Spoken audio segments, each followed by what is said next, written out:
The champagne flute shattered against the marble floor before I even realized I'd dropped it. I didn't flinch at the sound. I was too focused on the words still echoing in my ears, sharp and cruel as the glass shards glittering at my feet. "You're nothing without me, Isla. You never were." Marcus stood across from me in the center of Elysium, the kind of restaurant where reservations took months, and discretion was currency. His tailored suit probably cost more than my rent. His smile was the same one that had charmed me 3 years ago, before I knew what lived beneath it. "You're making a scene," he said quietly, adjusting his cufflinks. Like I was the problem. Like I was the one who'd shown up at my celebratory dinner, the one I'd planned to commemorate my gallery's first major sale, to tell me he'd been fucking his paralegal for 6 months. "Good," I whispered.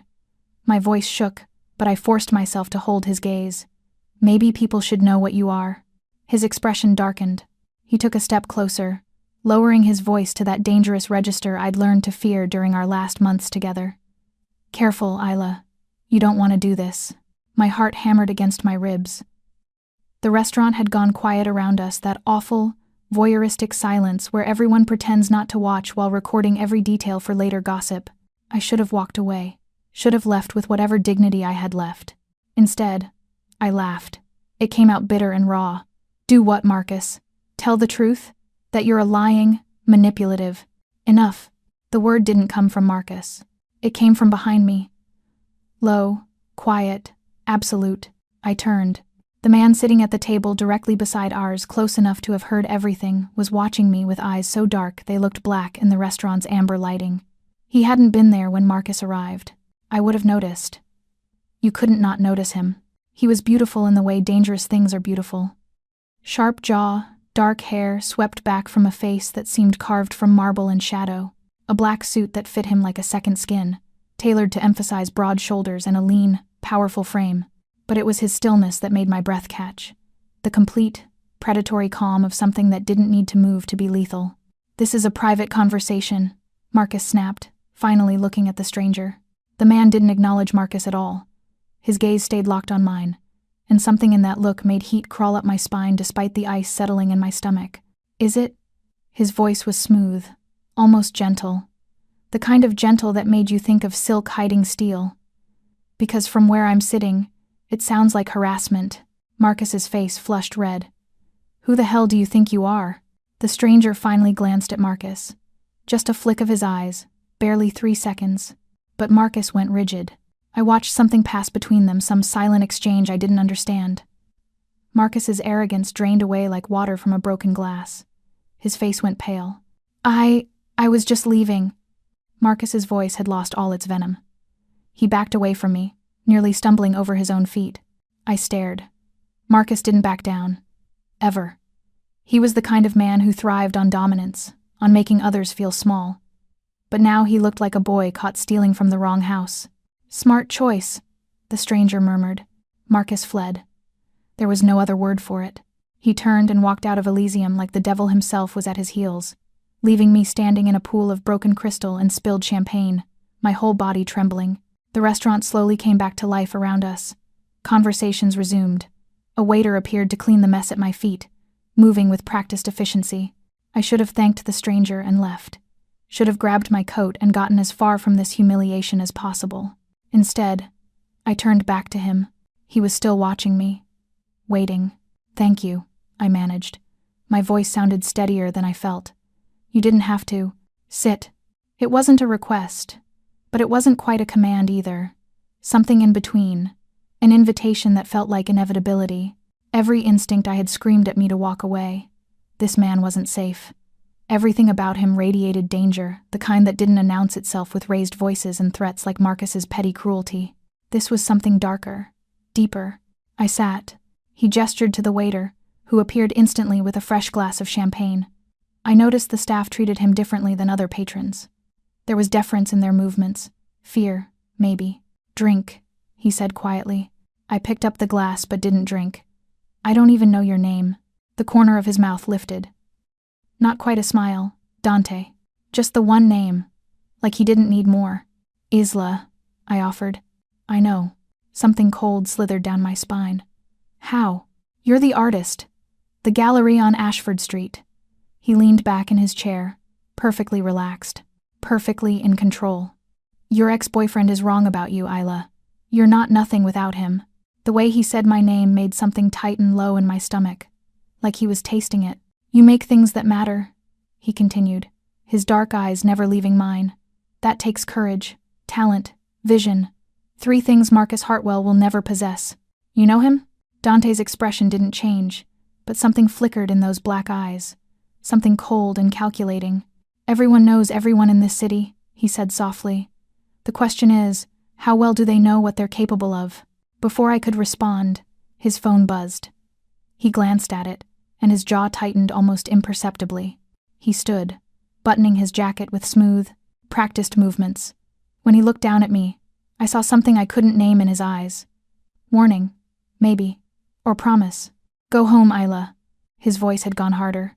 Don't come back to this restaurant, and stay away from Marcus. He turned to leave. I don't know what made me call after him. Why? Dante paused, looked back over his shoulder. Because you just caught the attention of a very dangerous man. For a heartbeat, I thought he meant Marcus. Then I realized, he meant himself. I didn't go home. I told myself I would. I left Elysium with my coat clutched tight around me, the city's cold November air biting at my cheeks. I walked 3 blocks before my legs stopped working properly, and I had to lean against a brick wall, my breath coming in short, painful gasps. You just caught the attention of a very dangerous man. The words played on repeat in my head, wrapped around Dante's low voice like smoke. I could still feel the weight of his gaze on me, dark and assessing, like he'd seen straight through my skin to something underneath I didn't even know existed. My phone buzzed. Marcus, probably. Apologizing or threatening or some toxic combination of both. I silenced it without looking. The gallery was only 2 blocks away. I found myself walking toward it without deciding to, my feet carrying me to the one place that had ever felt like mine. The streetlights cast long shadows across the pavement, and every sound, heels clicking, car doors closing, distant laughter made my pulse spike. Paranoid, I told myself. You're being paranoid. But I couldn't shake the feeling of being watched. I unlocked the gallery's front door, slipped inside, and locked it behind me. The space was dark, except for the security lights casting everything in pale blue. My paintings hung on the white walls like silent witnesses, abstract pieces born from late nights and wine and the kind of loneliness that made you ache. I'd poured 3 years into this place, built it from nothing after leaving Marcus, after realizing that staying with him meant slowly disappearing until there was nothing left of me at all. You're nothing without me. Fuck you, I whispered to the empty gallery. My phone buzzed again. This time I looked. Not Marcus. Unknown number. You didn't go home. Ice flooded my veins.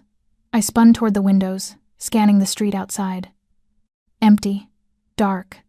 Nothing moving except the occasional car passing by. I typed back with shaking fingers. Who is this? 3 dots appeared. Disappeared. Appeared again. Unknown number. Someone making sure you're safe. Me. Dante. Unknown number. Lock the back door. Your alarm system is inadequate. I'm sending someone to upgrade it tomorrow. I stared at the screen. He'd been watching me. Followed me here, maybe. Or had someone else do it. Me. I didn't ask for your help. Unknown number. No. But you need it anyway. My hands trembled as I walked to the back door. It was locked. I'd checked it twice before leaving earlier. But now I tested it again, then dragged a heavy storage box in front of it for good measure. When I looked at my phone again, there was a new message. Unknown number. Better. Now go upstairs. Don't come down until morning. The gallery had a small loft apartment above it, barely more than a studio, but it was mine. I'd been living there since the split, too proud to ask anyone for help and too broke to afford anything better. Me. How do you know about the apartment? The response came immediately. Unknown number. I know everything about you, Isla. Your gallery opened 18 months ago. You sold your first major piece last week to the Brennan estate, $47,000. You take the 6 train to Soho every Thursday to visit suppliers. You drink black coffee with too much sugar, and you haven't slept more than 4 hours a night since Marcus showed up at your opening last month. My blood ran cold. This wasn't casual observation. This was surveillance. Me. This is insane. You need to stop. Unknown number. I will. Once you're no longer in danger. Me. What danger? Marcus is an asshole, not a criminal. The typing indicator appeared for a long time. When his response finally came, It was just 2 words. Unknown number. He's both. I sank onto the bottom step of the stairs leading to my apartment, my legs too weak to carry me further. The gallery felt too big suddenly, too exposed, all those windows facing the street. Me. What does that mean? Unknown number. It means Marcus Hartwell works for people who don't forgive mistakes. It means he's been using your gallery to move money. And it means when I humiliated him tonight, I painted a target on both of you. The phone slipped from my fingers and clattered on the wooden floor. No, that wasn't possible. Marcus was a corporate lawyer. Arrogant, cruel, narcissistic, but not a criminal. Not someone involved in whatever dark world Dante clearly inhabited. I forced myself to pick up the phone. Me, you're lying. Unknown number. Check your gallery's financial records. Look at the deposits from Hartwell and Associates. They're not for your art, Isla. They're investments, dirty money being cleaned through your business. My stomach turned. I thought about the deposits Marcus had insisted on making during our relationship. Supporting your dream, he'd called it. I'd been so desperate to believe in him, in us, that I hadn't questioned it. Me, if this is true, why are you telling me? Unknown number, because I'm the lesser evil. Me, how am I supposed to believe that? Unknown number, you're not, but you're smart enough to know when you're out of your depth. I wanted to argue. Wanted to tell him I didn't need some mysterious stranger playing protector, that I could handle my own problems, but my hands were still shaking, and I couldn't stop thinking about the look on Marcus's face when he'd seen Dante, pure, undiluted fear. Me, what do you want from me? The response took longer this time. When it came, it made my heart skip. Unknown number, tomorrow night. Dante's, 8 p.m. I'll explain everything. Me, and if I don't come? Unknown number.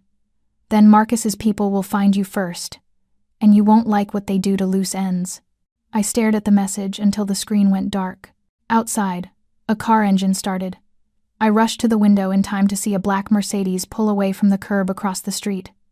The windows were tinted too dark to see inside, but I knew he'd been there the whole time, watching, waiting, protecting me from something I didn't even understand yet. I climbed the stairs to my apartment and locked the door behind me. Sleep felt impossible, but I lay down anyway, still fully dressed, my phone clutched in one hand. At 3 a.m., it buzzed one last time. Unknown number. Sleep. Isla, you're safe tonight. I promise. And somehow, impossibly, insanely, I believed him. I spent the day excavating my own life like an archaeologist, searching for evidence of a crime I hadn't known I'd committed. The financial records spread across my gallery desk told a story I didn't want to believe. Deposits from Hartwell and Associates, always round numbers, always just under the reporting threshold, always labeled as art consultation fees or collection investments. Except Marcus had never bought a single piece. My coffee had gone cold hours ago. The November sun slanted through the windows at an angle that meant it was late afternoon, which meant I had less than 4 hours before I was supposed to meet Dante. If I went, I still hadn't decided. My phone rang. Not a text this time, an actual call. Unknown number. I answered without thinking. Hello? You've been staring at those records for 6 hours. Dante's voice was quieter than I remembered, almost gentle. You need to eat something. I stood up so fast my chair scraped against the floor. Are you watching me right now? Yes. The casual admission made my breath catch. I moved to the window, scanning the street. Pedestrians, parked cars, a flower shop across the way. Nothing obvious. Where are you? Does it matter? There was something almost amused in his tone. You're angry. That's good. Anger will keep you sharp. I'm not your project, I said, hating how my voice shook. I'm not some damsel you get to surveil and protect without permission. No. His voice dropped lower. You're a woman who's been used as an unwitting accomplice to money laundering, which makes you both a witness and a liability. Permission stopped being relevant when Marcus made you a target. I pressed my forehead against the cool glass. How do I know you're not lying? That this isn't some elaborate con? Silence stretched between us. When he spoke again, something had shifted in his tone, something raw underneath the control. Because I could have let them come for you already. I didn't. Who's them? The Volkov family. Russian bratva operating out of Brighton Beach. Marcus has been laundering their money through various small businesses, yours included. When I embarrassed him last night, he went crying to his handlers. They don't like attention, Isla. And right now, you're very visible. My legs felt weak. I sank back into my chair. What do they want? To tie up loose ends. You can identify Marcus. You have access to records. You're a problem.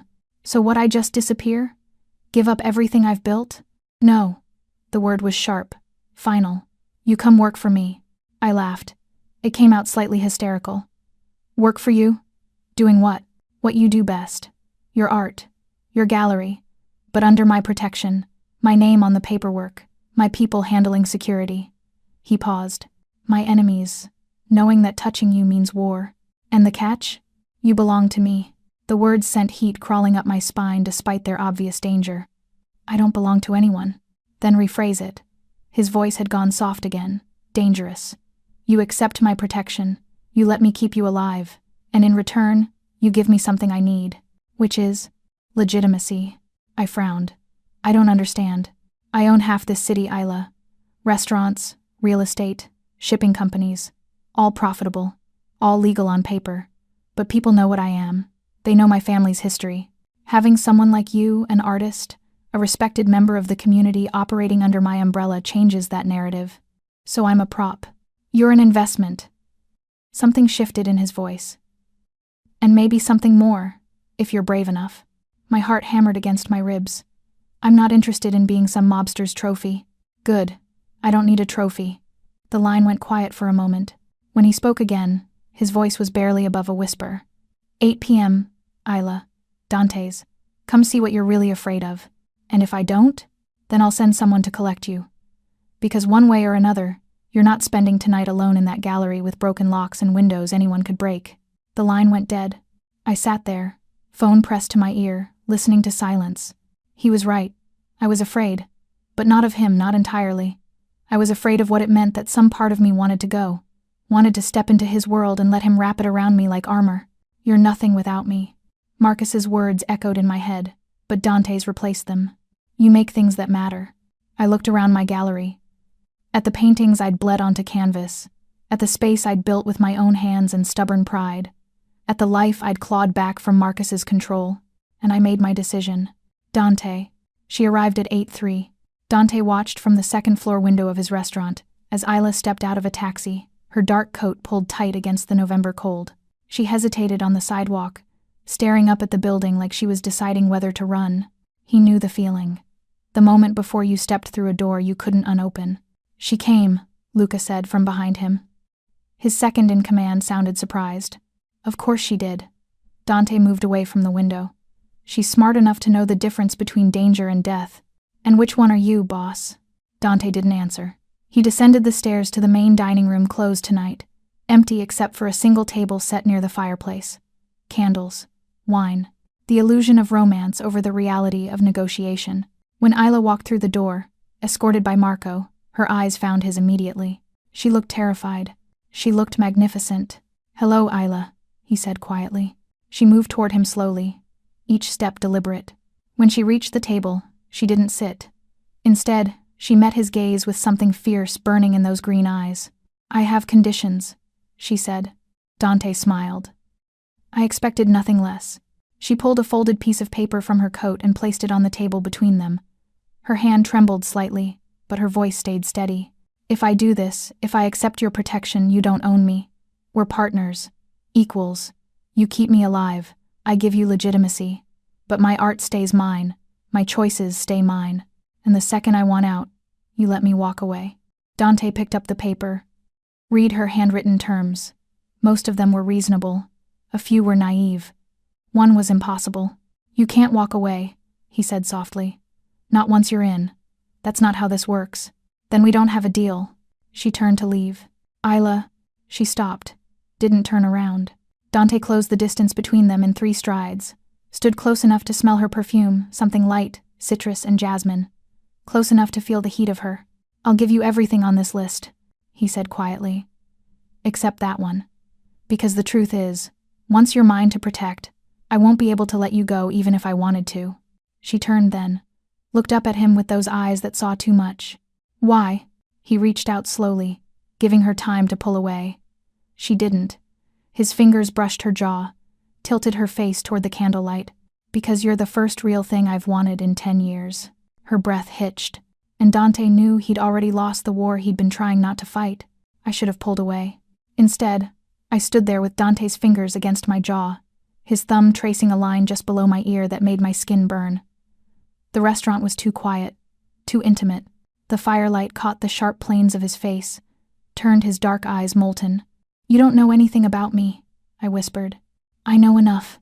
His hand dropped, but he didn't step back. "I know you rebuilt yourself after Marcus broke you. I know you work 16-hour days because you're terrified of failing.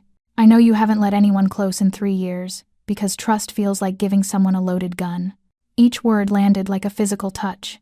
"Stop." "Why?" "Because you're doing exactly what he did. Deciding who I am, what I need." Something flickered across Dante's face, surprise, maybe, or respect. He moved back, giving me space I suddenly didn't want. "You're right," he gestured to the table. "Sit. Negotiate. Tell me what you actually need." I sat because my legs were shaking. He poured wine, something red and expensive, and settled across from me with that unnerving stillness of his. "The Volkovs," I said, forcing my voice steady. "Tell me everything." Dante swirled his wine, watching the liquid catch the light. "Alexei Volkov runs the Bratva operations in New York. Money laundering, trafficking, protection rackets. He's been expanding, buying legitimate businesses, political connections. Your gallery was supposed to be another clean front." "Supposed to be?" "Marcus got sloppy, used the same businesses too frequently, drew attention from the wrong people." Dante's jaw tightened. "Including me. What's your interest in this?" "The Volkovs operate in my territory. That makes them my problem." He met my eyes. "And when I saw what Marcus was doing to you using you, I decided to make it personal." Something cold settled in my chest. "So this isn't about protecting me, it's about territory." "It started that way." He leaned forward, elbows on the table. "But that was before I watched you stand up to Marcus in front of 50 people. Before I saw your paintings, the Blue series, the ones about drowning and surfacing. Before I realized you were more than just collateral damage." My throat tightened. The Blue series was my most personal work. Raw grief and survival painted during the worst months after leaving Marcus. "How did you see those? They're not on display." "I have my ways." No apology in his voice. "They're extraordinary, Isla. Brutal and beautiful. The kind of art that makes you feel something real in a world full of pretty lies." I wanted to be angry about the invasion of privacy. Instead, I felt exposed, seen. "What happens now?" I asked. Dante's phone buzzed. He glanced at it, and his entire demeanor shifted, the careful control replaced by something harder, sharper. "Now we have a problem." He stood abruptly. "Luca." His second-in-command appeared from the shadows near the door. How long had he been standing there? "Sir?" "Volkov's men just hit Isla's gallery. Marco's team is engaging." The room tilted. "What?" Dante was already moving toward the door, pulling on his coat. "They're looking for the financial records, anything that connects them to Marcus." I stumbled after him. "My paintings are insured." He turned, caught my arm. "You're not. Stay here with Luca." "Like hell." I yanked free. "That's my life in there. My work. It's also an active crime scene." His voice went low, dangerous. "You walk into that. You become a target they can identify. Is that what you want?" "I want to not be helpless." The words echoed in the empty restaurant. Dante stared at me, something unreadable flickering in his dark eyes. "Then prove you can follow orders," he said quietly. "Stay. Here, let me handle this." He left before I could argue, Luca trailing behind him. The door closed with a soft click that felt like a cell locking. I paced the restaurant, my mind racing. Everything I'd built was in that gallery. 3 years of work, my escape from Marcus, my proof that I was more than what he'd tried to make me. And now it was burning or being torn apart, or stolen. While I stood in a locked restaurant drinking expensive wine, my phone buzzed. "Unknown number. We know you're with Moretti. Give us the records and we forget you exist." My blood ran cold. I typed back with shaking hands. "Me. I don't have them. Marcus kept everything. Unknown number. Lie to us again and we burn more than your gallery." "Me. I'm telling the truth. Unknown number. Then you're useless. Pity. You paint so beautifully. Would hate to damage those hands." The phone slipped from my grip. I backed against the bar, my breath coming in short gasps. They knew where I was, knew I was with Dante, knew everything. The restaurant's back door opened. I spun, expecting Luca or Marco or one of Dante's men. Instead, Marcus stepped into the firelight. He looked different than he had last night. Disheveled, wild-eyed, a bruise blooming on his jaw. Isla. My name came out cracked. Desperate. Thank God. What are you doing here? I looked around for something to use as a weapon. The wine bottle. A chair. Saving you. He moved closer, hands raised. I know what you think, what Dante told you, but you don't understand. The Volkovs, they'll kill you just to hurt him. You need to come with me. Now, before he gets back. You used me. My gallery. You made me an accomplice. I protected you. His voice cracked. Everything I did was to keep you safe, to keep them from noticing you. But then you had to make that scene, had to catch his attention, and now, he ran a hand through his hair. Now they want you dead because you're Dante Moretti's latest obsession. I don't believe you. You don't have to believe me. He pulled something from his coat, a gun, small and silver. You just have to come with me. My heart stopped. Marcus, I'm sorry. And he actually looked it, broken and sorry and terrified. But I'm not dying for you, Isla. I'm not dying for anyone.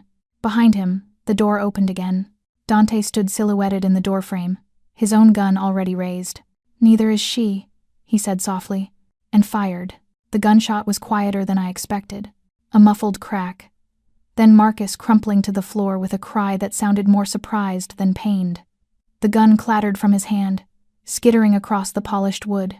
I couldn't move, couldn't breathe, couldn't process what had just happened. Dante crossed the room in 3 strides, kicked Marcus's gun away, then crouched beside him, not to help to assess, like Marcus was a problem to be solved, rather than a person bleeding on the restaurant floor. Shoulder wound, Dante said, his voice clinical. You'll live, unfortunately. Fuck you, Marcus gasped, clutching his arm. Blood seeped between his fingers, dark against his white shirt. Luca appeared with 2 other men I didn't recognize. They hauled Marcus up without gentleness, ignoring his groans. Take him to the safe house, Dante ordered. Keep him alive. He has information we need. Wait. The word came out strangled. I finally found my voice, my legs, stumbling forward. You can't just, he needs a hospital. He needs to answer questions. Dante's gaze swung to me, and something in those dark eyes made my protest die. About who sent him, how the Volkovs knew you were here, why he thought threatening you with a gun was his best option. Marcus laughed bitterly as they dragged him toward the door. She'll never choose you, Moretti.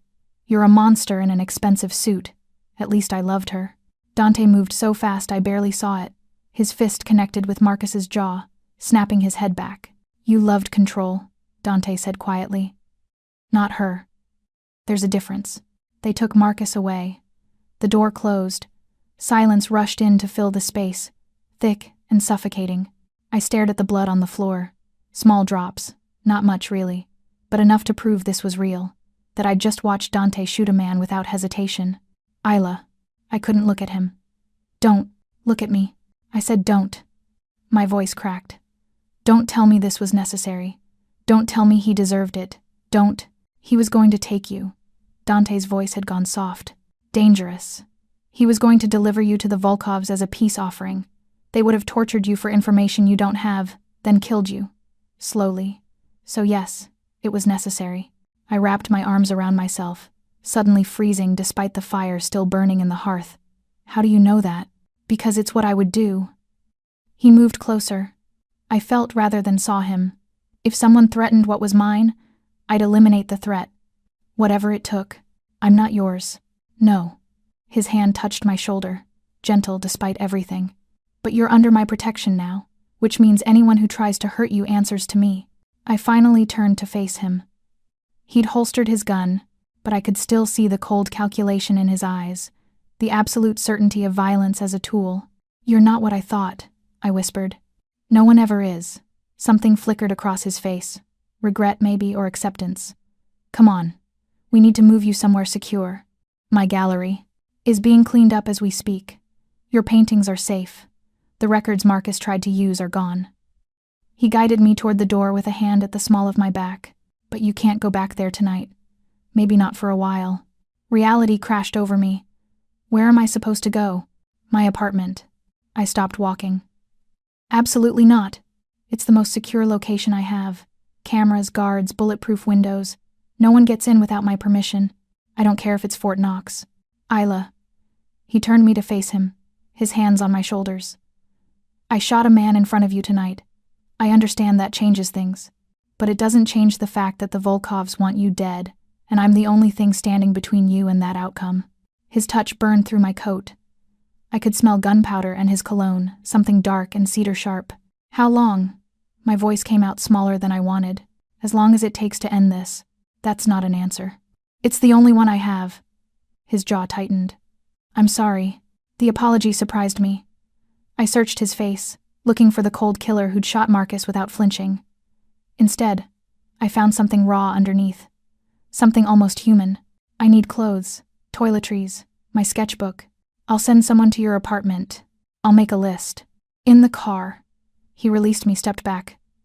We need to leave. Now. The car was a black SUV with tinted windows and 2 armed men in the front seat. Dante sat beside me in the back, close enough that our thighs touched every time the vehicle turned. The city blurred past outside lights and shadows. People living normal lives in apartments and bars and late-night diners. People who didn't know men like Dante existed, who'd never had a gun pointed at them or watched someone get shot. I envied them. Tell me about your family, I said suddenly. Dante glanced at me, surprised. Why? Because you know everything about me. Your turn. He was quiet for so long I thought he wouldn't answer. Then, my father built the Moretti Empire from nothing. Immigrant, poor, desperate. Did what he had to do to survive. By the time I was born, he owned half of Brooklyn. And your mother? Died when I was 8. Cancer. His voice went flat. My father never recovered. He became harder, colder. Taught me that love was weakness. That caring about anything made you vulnerable. Do you believe that? He looked at me then, and something in his expression made my breath catch. I used to. The SUV pulled into an underground garage, all concrete and fluorescent lighting. Dante's building, apparently a converted warehouse in Tribeca, with the kind of security that involved retinal scanners and armed guards. We rode the elevator to the top floor in silence. His apartment was exactly what I expected. Minimalist, expensive, cold. Floor-to-ceiling windows overlooking the city. White walls. Black furniture. No personal touches except a single painting above the fireplace. One of mine. The blue series. The one about drowning. I moved toward it slowly, recognition hitting me like a fist. You bought this? At your opening. Before Marcus showed up. Dante stood behind me, close enough that I felt his heat. It spoke to me. The way you captured desperation and hope in the same brushstroke. I touched the frame with trembling fingers. It's called surfacing. I know. His voice dropped to a whisper. I've been underwater my whole life, Isla. When I saw this, I thought maybe you knew the way up. I turned. He was closer than I expected. Close enough to see the exhaustion around his eyes. The weight he carried. I don't, I admitted. I'm still drowning most days. Then maybe we'll drown together. His hand came up, cupped my face. This time I didn't pull away. This is a terrible idea, I whispered. The worst, he agreed, and kissed me. His kiss was nothing like Marcus's. Marcus had kissed like he was claiming territory. Demanding, aggressive, always pushing for more. Dante kissed like he was memorizing me. Slow, deliberate, devastating. His hand cradled my jaw while his other arm wrapped around my waist, pulling me against him with careful control, like I was something precious, something that might break. I should have pushed him away, should have remembered the blood on the restaurant floor, the gun in his hand, the cold certainty in his eyes when he'd pulled the trigger. Instead, I kissed him back. My hands found his chest, felt his heartbeat thundering beneath expensive fabric. He made a sound low in his throat, almost pained, and deepened the kiss. His tongue traced my bottom lip, asking permission, and when I opened for him it felt like falling. Or maybe flying. I couldn't tell anymore. He broke away first, his breathing uneven, his forehead pressed against mine, his hand still holding me like I might disappear. Isla, he whispered. Just my name. But the way he said it made something crack open in my chest. This doesn't change anything, I managed. My voice shook. You still shot someone tonight. You're still a monster? His laugh was bitter. I know what I am. Then why? Because for the first time in 10 years, I want to be something else. He pulled back enough to meet my eyes. You make me want to be something else. The vulnerability in his voice undid me more than the kiss had. I touched his face, traced the sharp line of his jaw. He leaned into my palm like he was starving for gentleness. I don't know how to do this, I admitted. Trust you. Want you. I don't know if I can. Then don't. His hand covered mine against his face. Don't trust me. Don't make this easier than it is. Just stay. Let me keep you alive. Everything else can wait. My phone buzzed in my pocket. We both froze. I pulled it out with shaking hands. Unknown number. Again. Unknown number. Pretty painting, Moretti. The one above your fireplace. Would be a shame if something happened to the artist. Ice flooded my veins. I showed Dante the message. His expression went dark. Deadly. They're watching the building. How is that possible? The security. Means nothing if someone's already inside. He was already moving, pulling his gun from its holster. Stay here. Away from the windows. Dante. He touched my face once. Quick and fierce. I will burn this entire city down before I let them touch you. Then he was gone, disappearing through a door I hadn't noticed before. A hidden exit, probably. Escape routes and contingency plans. The life he lived. I moved away from the windows, my heart hammering. The apartment suddenly felt too big, too exposed. All that glass overlooking the city, anyone with a rifle and the right position could. Don't think about it. I focused on breathing, on counting, on anything except the image of Dante walking into an ambush. My phone buzzed again. Unknown number. He left you alone. Mistake. We're coming up. No. No. No. No. I looked around desperately. Dante's apartment was minimalist, no obvious weapons, no places to hide. Just expensive furniture and my painting mocking me from the wall. The elevator dinged. My blood turned to ice. The elevator required a code. Retinal scan. No one should be able to. The doors opened. A woman stepped out. Tall, blonde, elegant in a way that screamed money and danger. She wore a white coat over dark clothes, and her smile was the kind that never reached the eyes. Isla Hart. Her accent was faint. Russian, maybe. We finally meet. I backed toward the kitchen, looking for anything sharp. Who are you? Katerina Volkov. She moved into the apartment like she owned it, her heels clicking on the hardwood. Alexei's sister. And the person who's going to save you from Dante Moretti's particular brand of protection. I don't need saving. No? She gestured around the apartment. You're trapped in a killer's penthouse, sleeping with a man who shoots first and asks questions never. That seems like a situation requiring rescue. He's protecting me from your family. Katerina laughed. It sounded almost genuine. Is that what he told you? How romantic. She moved to the bar, poured herself vodka from Dante's collection. The truth is more complicated. Your ex-boyfriend, Marcus, he stole from us. A lot of money. Money he laundered through your gallery and several other businesses. I know that already. But do you know that Dante Moretti has that money now? She turned, vodka in hand. Marcus came to him 3 months ago. Offered to flip on us in exchange for protection. Dante agreed not because he cared about Marcus, but because he wanted our operation, our territory, our connections. My stomach twisted. You're lying. Am I? She sipped her drink. Ask yourself why Dante was at Elysium that night. Why he happened to be sitting close enough to hear everything. Why he intervened so dramatically. Her smile sharpened. It wasn't coincidence, Isla. It was strategy. You were the perfect bait. No.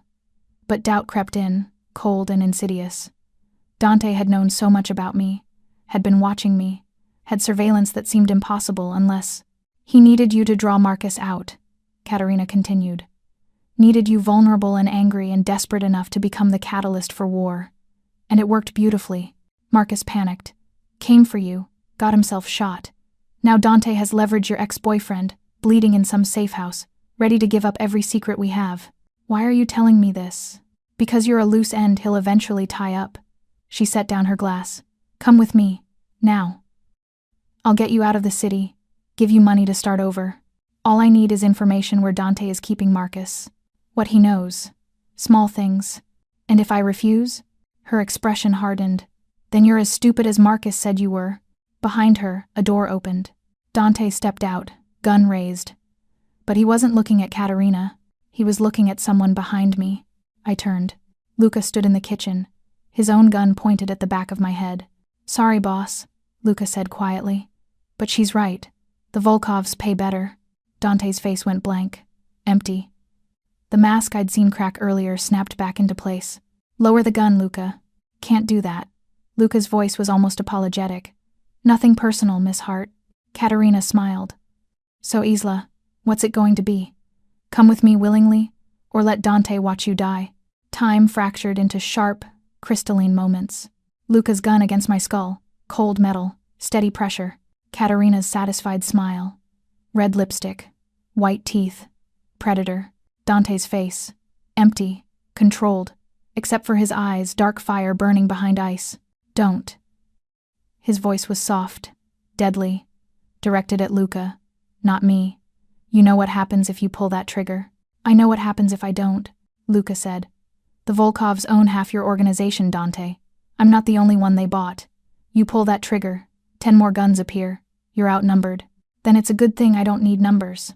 Dante's gun never wavered. Just one clean shot. My heart hammered so hard I could feel it in my throat. "Dante, look at me, Isla." I did. His gaze locked onto mine, and something passed between us. Silent communication I shouldn't have understood but somehow did. "Trust me, she's just an artist," Katerina said, swirling her vodka. "Collateral damage. Let her go, Dante. This isn't about her, it's about you, playing in waters too deep. Marcus's money, our operations, your pathetic attempt at expansion. Walk away. Keep your territory. We keep ours. Everyone lives. Except Isla." Dante's jaw tightened. "Who you'll kill the moment she's no longer useful as leverage." "Maybe, maybe not." Katerina shrugged. "Depends on how cooperative she is. She doesn't know anything. She knows you." Katerina's eyes glittered. "Your patterns, your safe houses, your weaknesses. That's worth more than Marcus's testimony." Dante laughed. It sounded wrong, hollow, and bitter. "You think 3 days with her taught me vulnerability? I've survived 20 years in this life, Katerina. I don't have weaknesses." "No?" She gestured at me. "Then prove it. Walk away. Let Luca take her. Show me she's nothing." The silence stretched impossibly long. I waited for Dante to do exactly that, to choose survival over sentiment, to prove Katerina right, that I was bait, a pawn, expendable. Instead, he smiled. It was the most terrifying expression I'd ever seen. Cold, certain, lethal. "The problem with buying loyalty," Dante said quietly, "is that it's never really yours. You just rent it until someone offers a better price." His gaze flicked to Luca. "Tell me, did Katerina mention the retirement account I set up for you? The one with $7 million that activates upon my death?" Luca's hand wavered slightly. "You're lying." "Am I? Check your phone. Account number 4478932. Bank of Geneva. Password is your daughter's birthday." Dante's voice went softer, deadlier. "I know she's sick, Luca. Leukemia. Experimental treatment in Switzerland costs $500,000. The Volkovs offered you, what, 200,000? Maybe 3? Katerina's smile finally faded. "Luca, I offered you enough to save her life and retire somewhere safe," Dante continued. "All you had to do was stay loyal. But greed makes men stupid. So here's the new offer: lower your gun, turn it on Katerina, and I'll double the account. 15 million. Your daughter gets treatment. You disappear. Clean." "Don't listen to him," Katerina snapped. "He's desperate." "Check your phone," Dante repeated. 15 seconds, Luca. Then I decide for you." The gun pressure against my skull lessened slightly. I heard Luca fumble for his phone one-handed. The silence was excruciating. "Jesus Christ," Luca whispered. "It's real. The account, 15 million, Dante said. Or Katerina's broken promises and a bullet when you're no longer useful. Choose." The gun left my head. I stumbled forward, and Dante caught me, pulled me behind him in one smooth motion. His body became a shield between me and everything else. Luca's gun swung toward Katerina. Her composure cracked. "You're making a mistake." "No," Luca said quietly. "I already made it. This is the fix." Katerina moved fast, faster than I expected. Her hand went to her coat, but Dante was faster. His shot hit her shoulder, spinning her around. She crashed into the bar, vodka and glass exploding. "Marco!" Dante's voice carried through the apartment. Now! Doors burst open. Armed men poured in. Dante's men, not Volkov's. They surrounded Katerina, who clutched her bleeding shoulder with fury, twisting her elegant features. "This isn't over," she hissed at Dante. Alexei will receive his sister back in pieces if he retaliates," Dante said calmly. "Or he can accept that his attempted coup failed and retreat to Brighton Beach with his dignity intact. His choice." He turned to Luca. "Take her to the secondary location. Keep her comfortable but secured. And Luca?" His voice went cold. "If you ever point a gun at something of mine again, retirement account or not, I'll kill you myself." "Understood." Luca wouldn't meet his eyes. "I'm sorry, boss. My daughter is getting treatment tomorrow. I'll make the calls." Dante's expression didn't soften, but trust is earned back slowly. "Prove you deserve that second chance." They dragged Katerina out. Her threats echoed in the stairwell until a door slammed, cutting them off. Silence rushed back in. Dante holstered his gun, turned to me. "Are you hurt?" I couldn't answer. My whole body was shaking, adrenaline crashing through me in waves that made my teeth chatter. "Isla." He reached for me. I slapped him. The crack echoed in the empty apartment. His head barely moved, but something flickered in his eyes. Surprise, maybe, or acceptance. "You used me." My voice broke. "Everything Katerina said, was any of it true? Did you plan this? Was I bait?" "Yes." No hesitation, no apology. At first. "At first?" I laughed hysterically. "What changed?" "You did." He touched his reddening cheek, then let his hand drop. "I meant what I said earlier. You make me want to be something else." "That wasn't strategy, Isla. That was truth. How am I supposed to believe anything you say?" "You're not." He moved to the window, stared out at the city. "You're supposed to be smart enough to see past the words to the actions. I just turned down an easy out. Could have let Katerina take you, eliminated the threat, kept my operation clean. Instead, I started a war." He turned back. "For you. I didn't ask for that. No. You asked me to keep you safe. Everything else, the cost, the consequences, that's mine to carry. I wanted to leave. To walk out of this apartment and this life, and never look back. But I couldn't stop seeing his face when Luca's gun touched my head. The absolute certainty. The cold calculation that chose me over survival. "Marcus was right," I whispered. "You are a monster." "Yes, but you're my monster now, aren't you?" Something raw crossed his face. Vulnerability he couldn't quite hide. "If you'll have me." I moved toward him. Each step felt like falling, like drowning, like surfacing. "I need to know something first," I said. "The kiss. Earlier. Was that strategy too?" "No." His hand came up, cupped my face. "That was the first honest thing I've done in years." "Prove it." He kissed me like the world was ending. Like I was air and he was drowning. And maybe we both were. We didn't make it to the bedroom. Dante backed me against the wall beside my painting, his mouth hot and desperate against mine. His hands were everywhere, tangled in my hair, gripping my waist, tracing the line of my throat like he was trying to prove I was real. I pulled at his shirt, buttons scattering across hardwood. My fingers found warm skin, hard muscle, scars I didn't expect. He hissed when I traced one, a jagged line across his ribs. "What happened?" I breathed against his mouth. "Knife fight. 3 years ago." His lips moved to my neck, my collarbone. Reminded me, I'm not invincible. I pushed him back enough to see his chest. More scars, bullet wounds, blade marks, a map of violence written on his skin. "You're covered in them," I whispered. "I know what I am." His voice roughened. "If you want to stop." I kissed the scar over his heart. Felt him shudder. "I'm not stopping," I said. "I'm seeing you." He made a sound low in his throat, part groan, part surrender. His hands found the hem of my shirt, and I raised my arms, let him strip it away. Cool air hit my skin. His gaze dragged over me with an intensity that made me burn. "Beautiful," he murmured. "Cristo, your..." Glass exploded behind us. Dante moved impossibly fast, tackling me to the floor as gunfire erupted. Bullets shredded the wall where I'd been standing, tore through my painting. Blue paint and canvas fragments rained down around us. "Stay down." Dante rolled, came up with his gun, returned fire through the shattered window. My ears rang. I couldn't process what was happening. One moment we'd been kissing. Now he was shirtless and shooting at someone 30 floors up in the building across the street. "How many?" Marco's voice crackled from somewhere, an earpiece Dante must have been wearing the whole time. 2 shooters. Suppressed rifles. Southeast corner. 40th floor. Dante's voice was completely calm. Clinical. Like he hadn't just been kissing me, breathless. Send a team. I want them alive. More shots.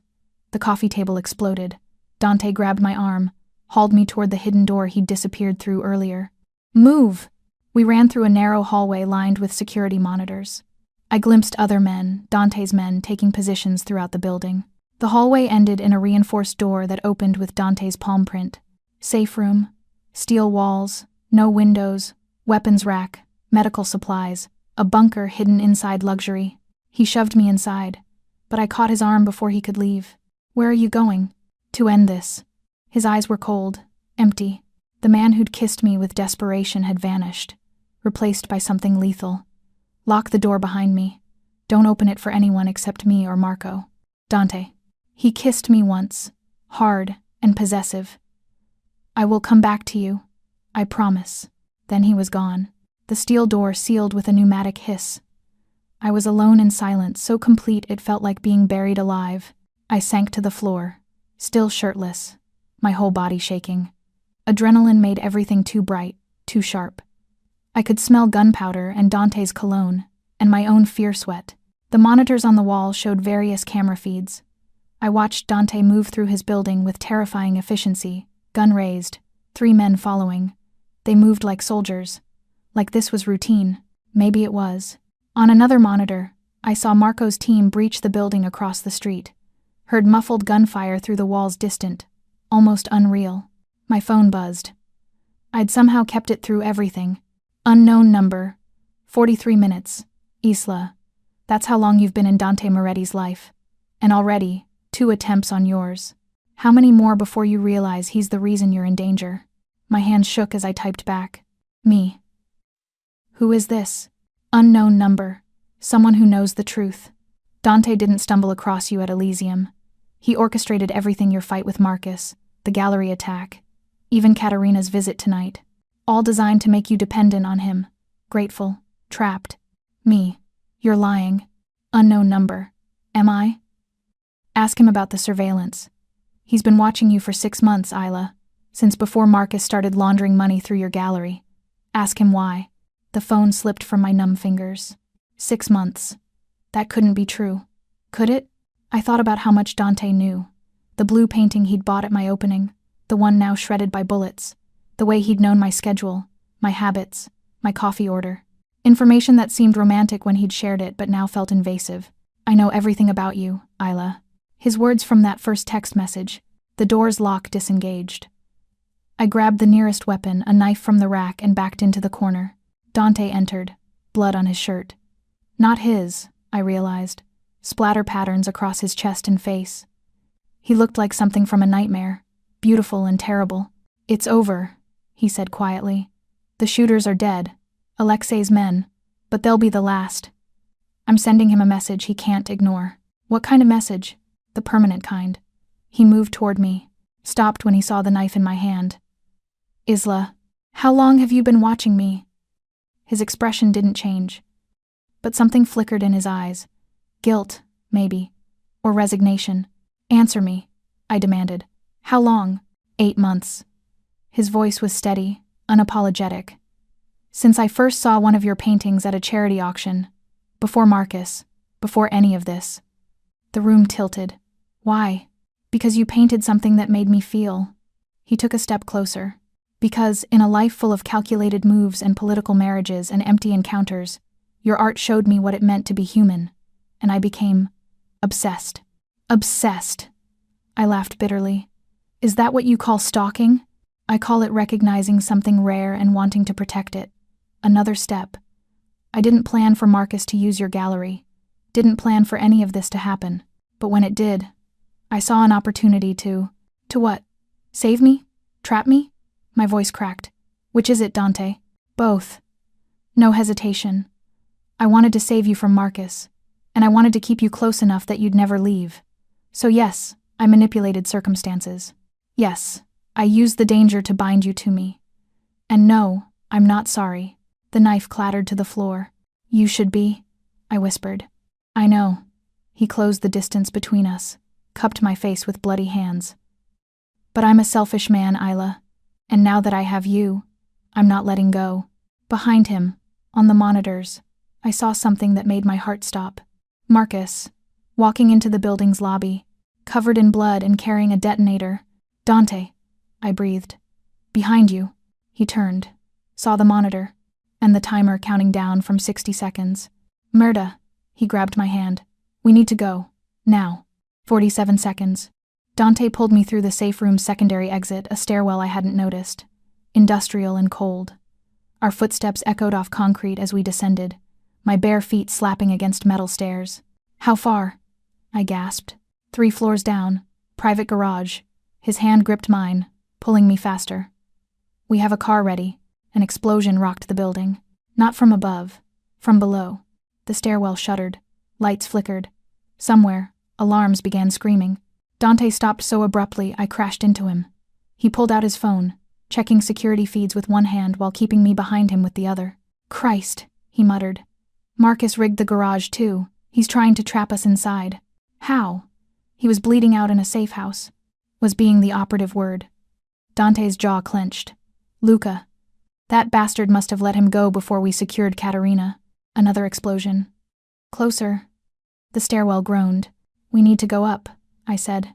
The roof is 40 floors away, and we have maybe 2 minutes before this whole structure becomes unstable. He was already moving, pulling me back the way we'd come. There's a secondary safe room on this floor. Reinforced. We wait out the explosions. Then what, Dante? We're sitting ducks. Better than buried alive. He kicked open a door marked electrical, revealing another hidden room behind false panels. This one was smaller, barely bigger than a closet, but the walls were thick steel. A single light strip cast everything in harsh white. Dante pushed me inside, followed, sealed the door. The space was so tight we were pressed together, his chest against mine, his hands on my waist. How much air do we have? I asked. Enough. But his eyes said something different. Marco knows where we are. He'll get us out. If the building doesn't collapse first, he agreed quietly. We stood there in that tiny space, breathing each other's air. Blood still covered his chest. My shirt was somewhere in his apartment. The absurdity of it half naked and trapped while the building exploded around us made me want to laugh or cry or both. I'm sorry, Dante said suddenly. I looked up at him. For which part? All of it. His hand came up, traced my jaw. For watching you. For manipulating you. For dragging you into this world without asking if you wanted to be here. Would you have asked if you could do it over? He was quiet for a long moment. No, because I knew you'd say no. And I'm too selfish to accept that. Another explosion. The walls shuddered but held. Marcus is going to kill us both, I whispered. Marcus is going to die trying. Dante's voice went hard. The moment we're out of here, I'm ending this. No more half measures. No more mercy. You can't kill everyone who threatens me. Watch me. His intensity should have scared me.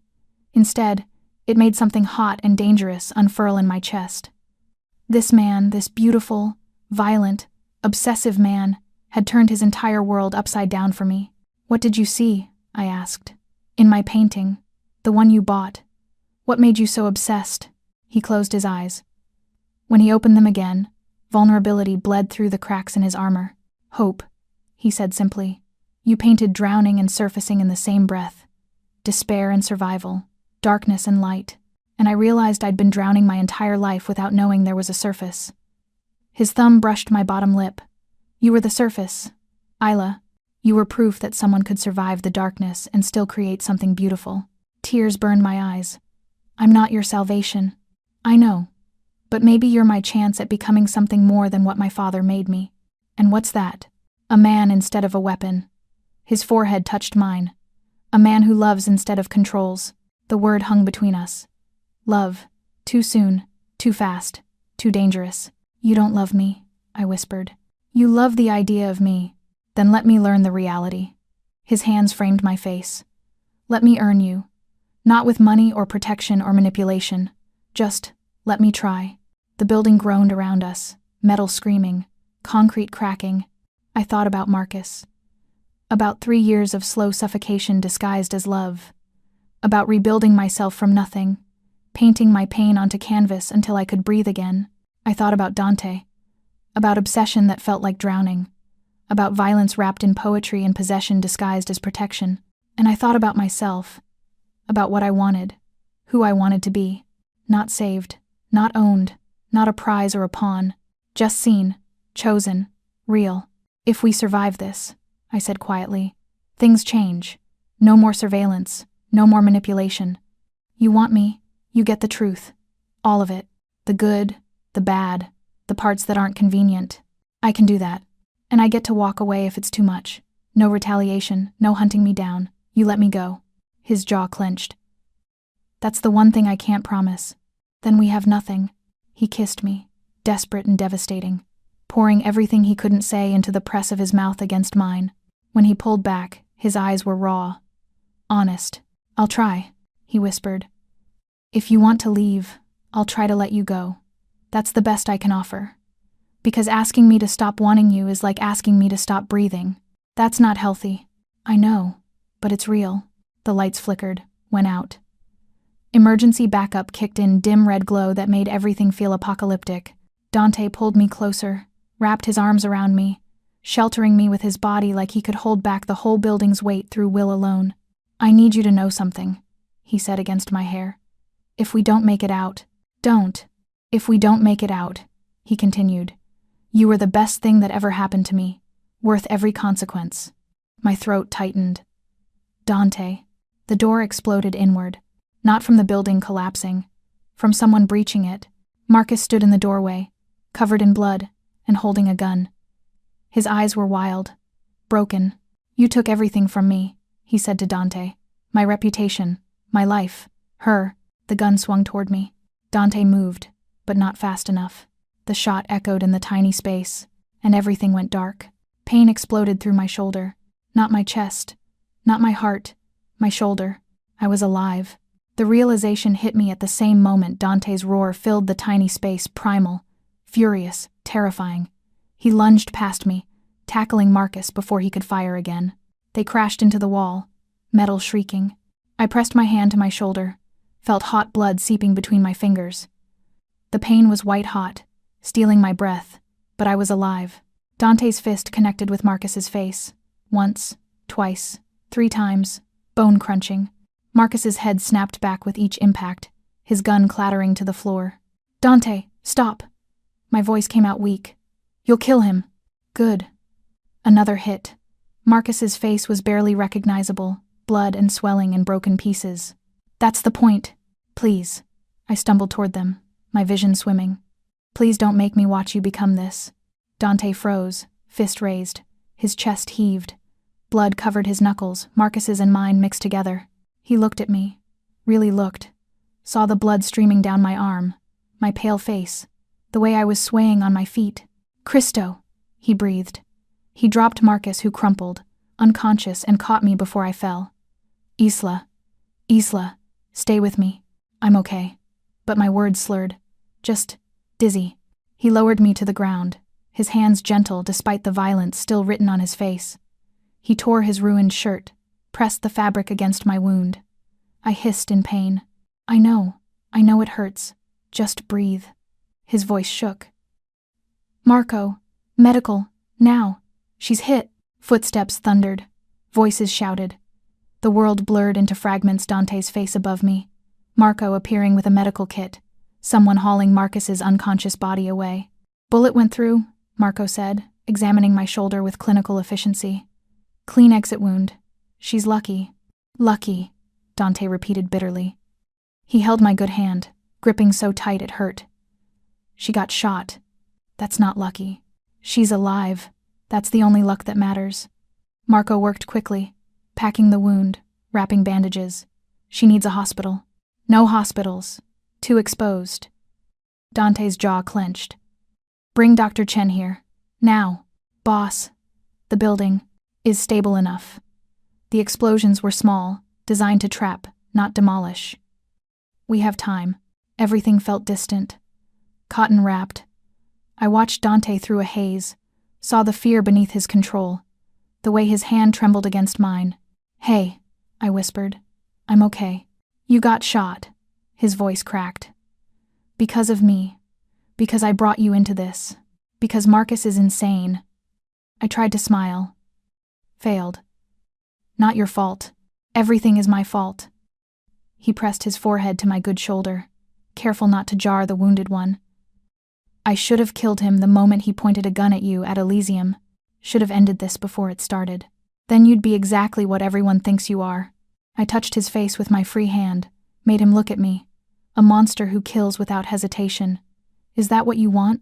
If it keeps you safe? Yes. That's not love, Dante. That's obsession. He laughed, broken and raw. Then I'm obsessed. Because the thought of losing you makes me want to burn the world down. Dr. Chen arrived, a small woman with steel gray hair and surgeon's hands. She took over from Marco, cleaning the wound properly, checking for complications. You're very fortunate, she told me. A few inches to the right, and this would be a different conversation. How fortunate, I managed. She gave me something for the pain. The world softened at the edges, fear and adrenaline giving way to chemical calm. Dante never left my side. He sat on the floor beside me, holding my hand, his thumb tracing circles on my wrist like he was making sure I had a pulse. What happens now? I asked quietly. Now you heal. His voice was firm. And I make sure nothing like this ever happens again. You can't control everything. Watch me. Dr. Chen finished, gave Dante instructions about wound care and antibiotics, then left with a meaningful look that said she'd seen this before men like Dante and the collateral damage they created. Marco appeared in the doorway. The building's secure.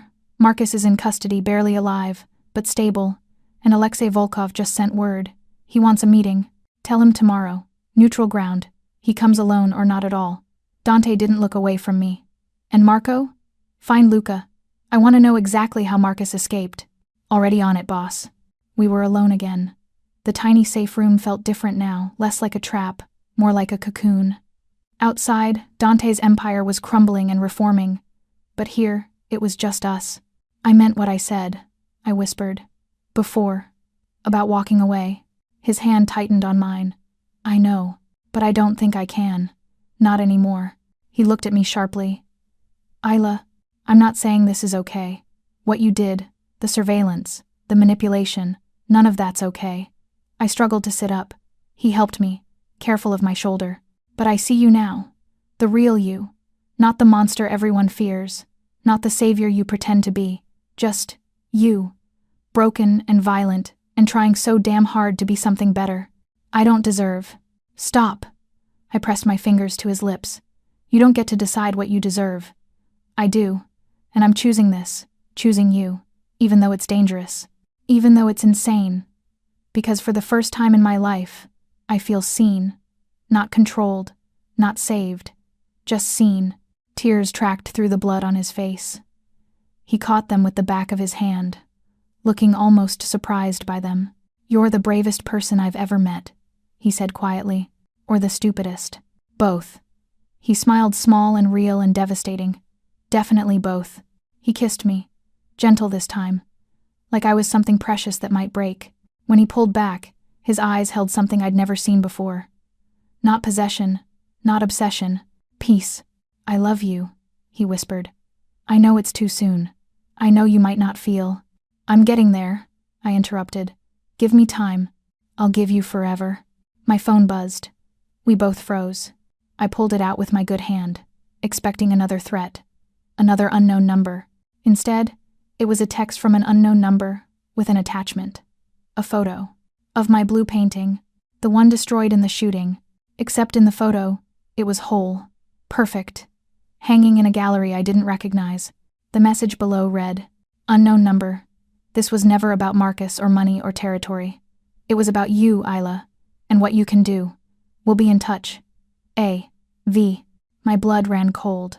Dante, I breathed. Who's A.V.? He took the phone. His face went white. Alessandro Vitale, he said quietly. Head of the Italian syndicate. The most powerful crime family in the world. Why would he? Because you're not just an artist, Isla. Dante looked at me with something like fear in his eyes. You're a forger. Or at least someone thinks you are. What? I've never... Your paintings. The technique. The way you layer paint. His voice was urgent now. I saw it months ago. Your skill is rare, museum quality, the kind of talent that could reproduce anything, any artist, any era." The room spun. "You think someone wants me to forge paintings?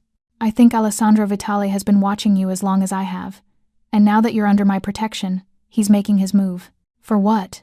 Dante's expression went dark. "Dangerous. For the greatest art heist in history. And you're the key.